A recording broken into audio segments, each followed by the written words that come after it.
Hi everybody, it's Terry Nazon. And of course it's another week in October, and we're going to be talking about, or I'm going to be talking about, the week of October 9th to October 16th. And of course it starts with a vacay. It's Columbus Day in the United States, and probably you have it off. So it makes it for a nice 3-day long weekend. It's good if you got it. As we get underway in the week of October 9th, of course, there's lots of planetary aspects. It's Sunday right now as I'm filming this, and Venus is squaring Saturn. So that has something to do with like money, and because it can also have something to do with like clothing or having a wardrobe malfunction, definitely. And it can also have to do with love and romance. Both the planet Venus in the sign of Virgo and the planet Saturn have a tendency, well, to be a little critical. Nothing's good enough. So if you're facing that today where nothing's good enough, don't worry about it. And it could last, because when we have aspects to these big outer planets, you know, anywhere from Jupiter, Saturn, Uranus, Pluto, and Neptune onwards, of course, things, you know, get a little out of control. They last a little bit longer. And by the way, this is the third passage of Saturn through these degrees. They say that the third is the worst. Or third time's a charm? I don't know. So anyway, as we get started, of course, Monday, October 9th, we're going to have a Mercury square. Mercury and Libra, the sign of relationships, getting along in diplomacy. Not so much when it's squaring the planet Pluto in Capricorn. And of course, Pluto in Capricorn is banging up against a wall. It's blockages. It's by the way, it's ruled by the sign of Scorpio, and so it has this connection to the sign of Scorpio, which is about overcoming challenges, getting to your authentic self. I'm going to talk a lot about that. So what does that actually mean? You know, when you face a challenge, let's say you have a memory of being a school child, and you know the teacher is going to call on you. Palms start sweating, you're breaking a sweat because you don't know if you're going to have the right answer. You could face total humiliation or total victory, or she could pass you up. And so that's the kind of feeling that we get with, you know, the sign of Pluto, the sign of Scorpio, the planet Pluto in Capricorn. We could break a sweat. We could have to face something that, you know, we really don't want to.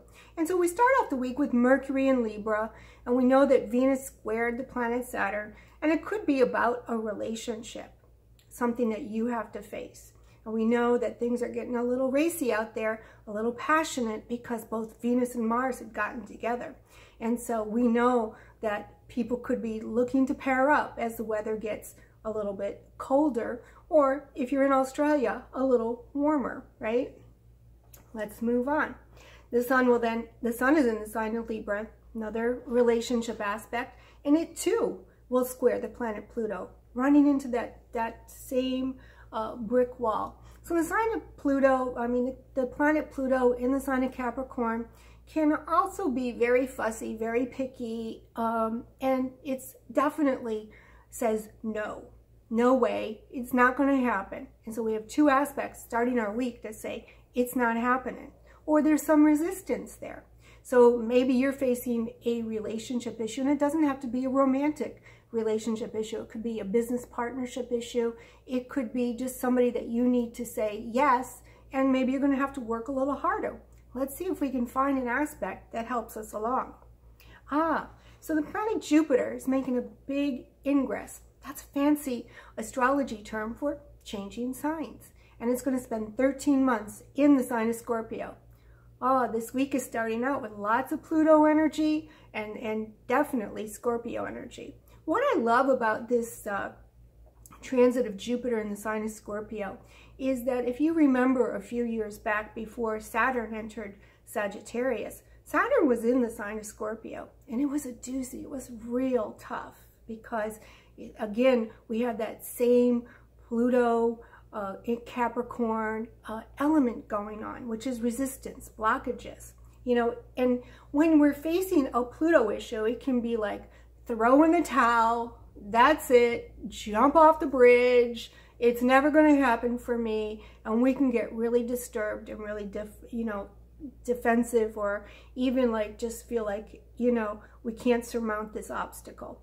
But that's not so true, because here comes Jupiter in Scorpio. We know that Jupiter is the planet of abundance.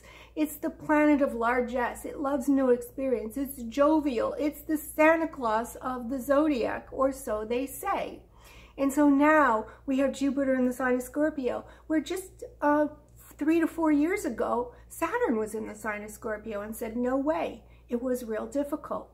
And now we have Jupiter here saying, you know, it's not that bad. And so you could face something that you faced 3 to 4 years ago, maybe even 5 years ago. And now we have a different attitude about it.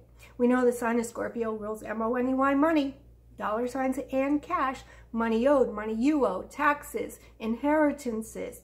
It rules other people's money. It rules your partner's financial condition.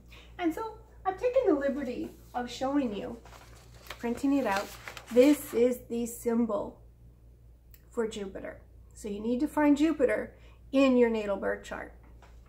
This is the symbol for Scorpio. And so you need to find where Scorpio is in your natal birth chart. And of course, you can get your natal birth chart on my website, www.terrynazon.com. I've always given them away for free. We do them up, you know, the old-fashioned way to make sure that they're done correctly. And of course, you need to know where Jupiter is in your chart, because that's going to flavor how Jupiter and Scorpio influences your Jupiter transit, and it's going to be very personal to you. So let's say you have Jupiter in Libra. Well, when Jupiter's in the second house to your natal Jupiter, could bring an increase, maybe more self-esteem, maybe more money, maybe something, you'll start paying more attention to what makes you happy. Sometimes we get stuck in paying attention to what makes others happy, right? Not only that, at the end of the year, we know that the planet Saturn will then make a sign change also into the sign of Capricorn. Again, that Saturn, Capricorn, rigid or methodical energy just coming right back. So this week we get a little bit of a glimpse into where our blockages are, what we need to work on, and how to work on them. And then we have, after Jupiter enters the sign of Scorpio, of course, we have the planet Venus opposite Chiron. Chiron is the wounded healer. Wow, wow, wow. It's where we've felt it before, and we can be compassionate because I've been there and done that. And so you might find that there's someone that you need to be compassionate, someone whose story rings true to your own story and your own experiences, and you can show a little compassion. Or maybe because Venus is in the sign of helpful Virgo, maybe you can show them the way, or say, do this or do that, use this screwdriver, not that screwdriver, no, that's not your size, try this, etc. Of course, then we have Mars is in the sign of Virgo. Mars is going to square the planet Saturn. Mars is the ruler of men in a woman's or female chart or a feminine chart. Mars rules the husband, the boyfriend, you know, any dominant male that's in your life. And this is squaring the planet Saturn. So that can be, to me, as an astrologer, that's a mean aspect. So you want to avoid anybody who could be mean or too critical or just not helpful to you. But if you're working, let's say you're working out, this takes a tremendous amount of energy. Any square requires a decision. You may sit there, it might be so simple as saying, am I going to go to the gym or not? Am I going to go to work or not?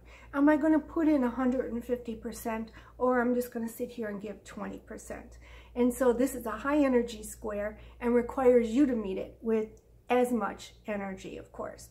It's very complicated, but we know Venus just finished squaring Saturn. Again, we're talking about relationships, men and women. In the sign of Virgo, very picky. I don't want it, maybe, I don't know. So now we have the fourth quarter moon is in the sign of Cancer. And this goes back, every quarter moon can be related to another moon, a full moon, a new moon. And I'll talk about that more in my weekly horoscopes as I get into more detail about each and every zodiac sign. Mercury, of course, will then sextile the planet Saturn. And you know what? It says here that, you know, maybe you were too hard on somebody.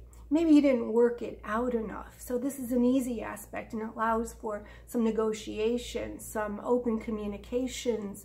Maybe you were wrong about something. Maybe your preconceived notion wasn't exactly right.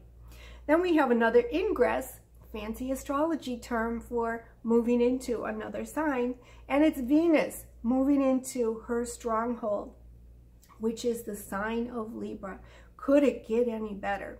And so Venus rules money, love, personal assets. It rules beauty. It rules charm. And of course here everybody wants to say, sure, I'll do it. Why not? And of course you may find yourself wanting to pamper yourself and look as best as you possibly can under that aspect too. So that favors love and romance. Mercury, of course, will inconjunct Chiron. Anytime we see the inconjunct aspect, we know that this is means it's a Pluto aspect, actually, another Pluto thing this week. And it means that maybe you are going to be a little too rough on somebody, and you're not going to be as compassionate or understanding, or realize that you know, you've been through a situation and you're not going to show somebody compassion. It could just be as simple as not letting that person with one bag of chips in front of you at the grocery store. It's a hell no, I'm not doing it, I don't see you type of aspect. So we want to pay attention to that, since we know that all this week still we're dealing with the Uranus-Neptune semi-square. We know that it was complete, or it went perfectly, you know, semi-square on the 7th of October. But these large planets tend to drag it on, you know, for quite some time. Uranus, of course, is sudden change. It's the masses. It's lots of people. And of course, Neptune is that insidious, fuzzy notion. So there still could be some crazy out there. But it can also be, you know, Uranus rules the brain, and it can also trigger something that you didn't see before. Neptune is fuzzy, and this semi-square maybe probes you to dig deeper, to look deeper into something. Maybe it's a healing aspect also. Of course, Mercury will oppose the planet Uranus. And I love this because we're just finished with the semi-square with Uranus and Neptune.